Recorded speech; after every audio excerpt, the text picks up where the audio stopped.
ಎಲ್ಲರಿಗೂ ನಮಸ್ಕಾರ. ಮತ್ತೊಂದು ವಿಡಿಯೋಗೆ ಸ್ವಾಗತ. ನಾನು ನಿಮ್ಮ ಡಾರ್ಲಿಂಗ್. ನಿನ್ನೆ ಮ್ಯಾಚ್ ನೋಡಿರ್ತೀರ, CSK ಮತ್ತು SIR ಮ್ಯಾಚ್. ಖಂಡಿತವಾಗ್ಲು ಚೆನ್ನೈನ ಚಿತ್ರಾನ್ನ ಮಾಡಿದ ಹೈದರಾಬಾದ್ ಅಂತಾನೆ ಹೇಳ್ಬೋದು. ಖಂಡಿತವಾಗ್ಲು ಅದೇ ರೀತಿಯಾಗಿ ಚೆನ್ನೈದವ್ರು ಗೆದ್ದಿರೋದೇ 2 ಮ್ಯಾಚ್ ಗುರು. ಎಲ್ಲಿ ಗೆದ್ದರು ಗೊತ್ತಾ? ಚೆನ್ನೈಲಿ ಮಾತ್ರ ಗೆದ್ದಿರೋದು. ಹೊರಗಡೆ ಹೋಗಿರೋ ಮ್ಯಾಚ್ ಒಂದು ಗೆದ್ದಿಲ್ಲ ಗುರು ಚೆನ್ನೈದವ್ರು ಅಂತಾನೆ ಹೇಳ್ಬೋದು. ಖಂಡಿತವಾಗ್ಲು ನನಗೆ ಮುಂಚೆನೆ ಗೊತ್ತಿತ್ತು, ನಿನ್ನೆ ಪ್ರಿಡಿಕ್ಷನ್ ಮಾಡೋಕೆ ನಾನು ಹೇಳಿದ್ದೆ ಖಂಡಿತವಾಗ್ಲು SRH ಗೆಲ್ಲುತ್ತೆ ಅಂತ. ಬಟ್ ವಿಡಿಯೋ ನೋಡಿರಲಿಲ್ಲ, ಗೊತ್ತಿಲ್ಲ. ಖಂಡಿತವಾಗ್ಲೂ ನೀವು ಪ್ರಿಡಿಕ್ಷನ್ ಮಾಡಿ ಇಂತಾರೆ ಗೆಲ್ತಾರೆ ಇವತ್ತಿನ ಮ್ಯಾಚ್ ಅಲ್ಲಿ ಅಂತ. ನಿಮ್ಮ ಹೆಸರನ್ನ ನೆಕ್ಸ್ಟ್ ನಾನು ವಿಡಿಯೋದಲ್ಲಿ ಹೇಳ್ತೀನಿ. ಖಂಡಿತವಾಗ್ಲೂ ಮಿಸ್ ಮಾಡ್ದೇನೆ ಕಮೆಂಟ್ ಮಾಡಿ. ಇನ್ನು ಅದೇ ರೀತಿಯಾಗಿ ಚೆನ್ನೈದಲ್ಲಿ ತಗೊಂಡ್ರೆ ಆಲ್ಮೋಸ್ಟ್ ಗುರು 10 ಓವರ್ಗೆ 115 ಸ್ಕೋರ್ ಹೊಡೆದಿದ್ದಾರೆ. 11 ಸ್ಟ್ರೈಕ್ ರೇಟ್ ಅಲ್ಲಿ 11 ಓವರ್ ರಿಕ್ವೈರ್ ರನ್ ರೇಟ್ ಬಿಟ್ಬಿಟ್ಟು ಕರೆಕ್ಟ್ ರನ್ ರೇಟ್ ಅಲ್ಲಿ ಆಡಕತ್ತಾರೆ. ಅದನ್ನ ಬಿಟ್ಬಿಟ್ಟು ಸೋತ್ ಬಿಡ್ತಾರೆ. ಅಂದ್ರೆ ಯಾವ ಲೆಕ್ಕಕ್ಕೆ ಆಡ್ತಾರೆ, ಯಾವ ಲೆಕ್ಕಕ್ಕೆ ಇದು ಮಾಡ್ತಾರೆ ಅಂತ ಹೇಳ್ಬೋದು. ಖಂಡಿತವಾಗ್ಲೂ SRH ನ ಮೆಚ್ಚಲೇಬೇಕು ಗುರು. ಯಾಕೆ ಅಂದ್ರೆ ಹೋಮ್ ಗ್ರೌಂಡ್ ಅಲ್ಲಿ ಕಡಿಮೆ ಸ್ಕೋರ್ ಹೊಡ್ಕೊಂಡ್ರು, ಏನೇ ಇದು ಮಾಡಿದ್ರು ಕೂಡ ಅವ್ರು ಅಲ್ಲಿ ಡಿಫೆಂಡ್ ಮಾಡ್ಕೊಂಡು ಸಕ್ಸಸ್ ಆಗ್ತಾ ಇದ್ದಾರೆ. ಇದು ಹೊಸದೇನಲ್ಲ, ಲಾಸ್ಟ್ ಮ್ಯಾಚ್ ಕೂಡ ಡಿಫೆಂಡ್ ಮಾಡ್ಕೊಂಡಿದ್ರು. ಅದು ಅಂದ್ರೆ ಹೈ ಸ್ಕೋರ್ ಆಗಿತ್ತು. ಬಟ್ ಇದು ಲೋ ಸ್ಕೋರ್ ಆದ್ರೂ ಕೂಡ ಚೆನ್ನೈದವ್ರನ್ನ ಚಿತ್ರಾನ್ನ ಮಾಡಿ ಚೆನ್ನಾಗಿ ಕಳ್ಸಿರೋದು ಅಂತಾನೆ ಹೇಳ್ಬೋದು. ಖಂಡಿತವಾಗ್ಲು SRH ಅವರು ಆ ರೀತಿ ಆಡಿದ್ರು, ಏನ್ ಪರವಾಗಿಲ್ಲ. RCB ಸೋತ್ರು, ಚೆನ್ನೈ ಕೂಡ ಸೋತ್ರು ಗುರು ಅಂತ ಹೇಳ್ಬೋದು. ಅವರು 4 ಸೋತಿದ್ದಾರೆ, ನಾವು 4 ಗೆದ್ದಿದೀವಿ. ಅವರು 2 ಗೆದ್ದಿದ್ದಾರೆ, ನಾವು 2 ಸೋತಿದ್ದೀವಿ. ಅವ್ರಿಗೂ ನಮ್ಗೂ ಡಿಫ್ರೆನ್ಸ್ ಇಷ್ಟೇನೆ. ಖಂಡಿತವಾಗ್ಲೂ ಇನ್ನು ಚೆನ್ನೈ ಹೈದರಾಬಾದ್ ಮ್ಯಾಚ್ ಅಂತ ತಗೊಂಡಾಗ ಒಳ್ಳೆ ಬೌಲಿಂಗ್ ಆಗಿದ್ದು ಮಾತ್ರ. ಇಶಾನ್ ಮಾಲಿಂಗ ಸೂಪರ್ ಬಾಗ್ ಬೌಲಿಂಗ್ ಹಾಕ್ತಾರೆ, ತುಂಬಾ ಕಂಟ್ರೋಲ್ ಮಾಡ್ತಾರೆ. ಏನಪ್ಪ ಹಿಂಗೇನೆ ಇನ್ನು ಹಿಂಗೇನೆ ಅಂತ ಬೌಲಿಂಗ್ ಮಾಡಿ ಸ್ಟಾರ್ಟಿಂಗ್ ಫಸ್ಟ್ ಮ್ಯಾಚ್ ಅಲ್ಲಿ 4 ವಿಕೆಟ್ ತಗೊಂಡು ಇವತ್ತು 4 ಓವರ್ಗೆ 60 ರನ್ ಹೊಡ್ಸ್ಕೊಂತಲ್ಲ ಗುರು.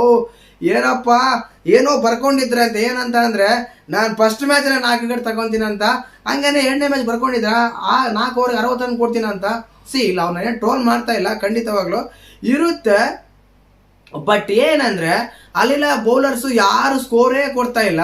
ಕೇವಲ ಫೆಸಲ್ ಹಿಂಗೇನೆ ಮಾತ್ರ ಕೊಟ್ಟಿದ್ದು, ಹಂಗೆ ಹೊಡ್ಸ್ಕೊಂಬಿಟ್ಟು 60 ರನ್ ಅಂತಾನೆ ಹೇಳ್ಬೋದು. ಖಂಡಿತವಾಗ್ಲು ಆಕ್ಚುಲಿ ಅವ್ರೇನಾದ್ರೂ ಆ ಸ್ಕೋರ್ 60 ರನ್ ಆ ಸ್ಕೋರ್ ಕೊಡ್ಲಿಲ್ಲ ಅಂದ್ರೆ ಇನ್ನೊಂದು 30 ರನ್ ಹೊತ್ತಿದ್ದು ಆರಾಮಾಗಿ ಗೆದ್ದಿರೋರು ಯಾರು SRH ಅವರು. ಮೇನ್ ರೀಸನ್ ಅದೇ ಆಗಿದ್ದು. ಬಟ್ ಇಶಾನ್ ಮಾಲಿಂಗ ಬೌಲಿಂಗ್ ಚೆನ್ನಾಗಿ ಮಾಡಿದ್ರು. ಶಕೀಬ್ ಕೂಡ ಒಳ್ಳೆ ಬೌಲಿಂಗ್ ಮಾಡಿದ್ರು ಗುರು. ಸ್ಪಿನ್ ಅಲ್ಲಿ ತಗೋಬಹುದು. ಅದೇ ರೀತಿಯಾಗಿ ಸ್ಪಿನ್ ಅಲ್ಲಿ ಬೌಲಿಂಗ್ ಚೆನ್ನಾಗಿ ಮಾಡಿದ್ರು.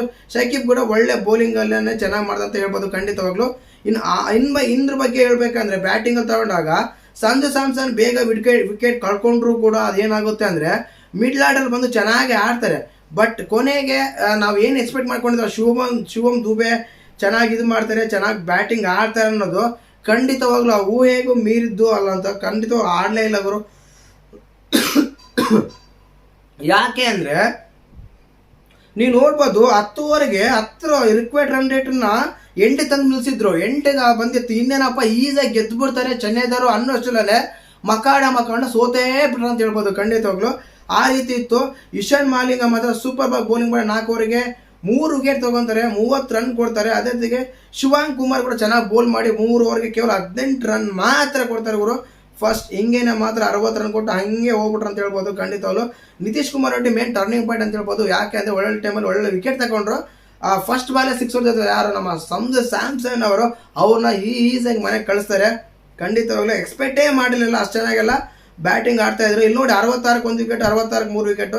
ಹೀಗೇನೆ ಬೇಗ ತಗೊಂಡು ಕೊನೆಗೆ SRH ಗೆಲ್ಸ್ಬಿಟ್ರು ನಮ್ಮ ಚೆನ್ನೈದರ್ ಅಂತ ಹೇಳ್ಬೋದು. ಖಂಡಿತವಾಗ್ಲು ಇನ್ನು ಅದೇ ರೀತಿಯಾಗಿ SRH ತಗೊಂಡಾಗ ಇಲ್ಲಿ ಅಭಿಷೇಕ್ ಶರ್ಮಾ ಎಕ್ಸ್ಟ್ರಾರ್ಡಿನರಿ ಅಂತ ಹೇಳ್ಬೋದು. ಖಂಡಿತವಾಗ್ಲು ತುಂಬಾ ಚೆನ್ನಾಗಿ ಬ್ಯಾಟಿಂಗ್ ಮಾಡಿದ್ರು. ಆಕ್ಚುಲಿ ಅವಾಗ ಬಂದ್ರೆ ಸ್ಕೋರೇ, ಆಮೇಲೆ ಮಿಡ್ಲ್ ಆರ್ಡರ್ ಸ್ಕೋರೇ ಬರಲಿಲ್ಲ ಗುರು. ಕ್ಲಾಸಿನೂ ಪರವಾಗಿಲ್ಲ, ಎಲ್ಲ ಮ್ಯಾಚ್ ಆಡ್ಕೊಂಡು ಬರ್ತಾ ಇದ್ದಾರೆ. ಯಾಕಂದ್ರೆ ಎಲ್ಲರೂ ಔಟ್ ಆದ್ರೂ ಕೂಡ ಅವ್ರು ನಾನು ಆಡ್ತೀನಿ ಅಂತ ಆಡ್ಸ್ಕೊಂಡು ಬರ್ತಾ ಇದ್ದಾರೆ. ತುಂಬಾ ಖುಷಿ ಆಗುತ್ತೆ ಆ ರೀತಿ ಬ್ಯಾಟಿಂಗ್ ಮಿಡ್ಲ್ ಆರ್ಡರ್ ಬಂದಾಗ. ಯಾಕಂದ್ರೆ ಅವೇ ಸ್ಕೋರ್ ಅವ್ರನ್ನ ಕಾಪಾಡಿದ್ದು. ಅವರು ಕೂಡ ಒಡಿಬಾಡ ಆಟಕ್ಕೆ ಏನಾದ್ರು ಹೋಗಿದ್ರೆ ಅವ್ರು ಸೋತಿರೋರು. ಖಂಡಿತವಾಗ್ಲು ಮತ್ತೆ ನಿಮ್ಗೆ ಈ ಮ್ಯಾಚ್ ನೋಡಿದಾಗ ಏನಂತ ಕಮೆಂಟ್ ಮಾಡಿ. ಬ್ಯಾಟಿಂಗ್ ತಗೊಂಡಾಗ ಅದೇ ಅಭಿಷೇಕ್ ಶರ್ಮಾ ಕ್ಲಾಸಿನವರು ತುಂಬಾ ಚೆನ್ನಾಗಿ ಬ್ಯಾಟಿಂಗ್ ಮಾಡ್ತಾರೆ ಹೈದರಾಬಾದ್ ಕಡೆಗೆ. ಅದೇ ರೀತಿಯಾಗಿ ಬೌಲಿಂಗ್ ತಗೊಂಡಾಗ ಇಶಾನ್ ಮಾಲಿಂಗ್ ಆಗಿರ್ಬೋದು, ಶಿವಾಂಗ್ ಆಗಿರ್ಬೋದು, ಶಕೀಬ್ ಆಗಿರ್ಬೋದು ತುಂಬಾ ಚೆನ್ನಾಗಿ ಬೌಲಿಂಗ್ ಮಾಡಿ ಅವ್ರನ್ನ ಗೆಲ್ಲಿಸ್ತಾರೆ ಅಂತ ಹೇಳ್ಬೋದು. ಮೇನ್ ಟರ್ನಿಂಗ್ ಪಾಯಿಂಟ್ ಏನಂದ್ರೆ ಲಾಸ್ಟ್ ಡೆತ್ ಓವರ್ ಅಲ್ಲಿ ಇವ್ರು ಯಾವ ರೀತಿ ಬ್ಯಾಟಿಂಗ್ ಆಡಿದ್ರು, ಯಾರು ನಮ್ಮ SRH ಯಾವ ರೀತಿ ಬ್ಯಾಟಿಂಗ್ ಆಡಿದ್ರು ಅದೇ ರೀತಿ ಚೆನ್ನೈದವ್ರು ಕೂಡ ಬ್ಯಾಟಿಂಗ್ ಆಡ್ತಾರೆ ಅಂತ ಹೇಳ್ಬೋದು. ಆಡಿದ್ರು. ಆ ಕಾರಣಕ್ಕೆ ಕೊನೆಗೂ ಸೋಲ್ ಒಪ್ಕೊಂಡ್ರು ಅಂತ ಹೇಳ್ಬೋದು. ನಮ್ಮ RCB ಮ್ಯಾಚ್ಗಳು ತುಂಬಾ ಕ್ಲೋಸ್ ಆಗಿ ಬಂದಿತ್ತು. ಬಟ್ ಕೊನೆ ಓವರಲ್ಲಿ 15 ರನ್ ಹೊಡ್ಸ್ಕೊಂಡ್ಬಿಟ್ರು.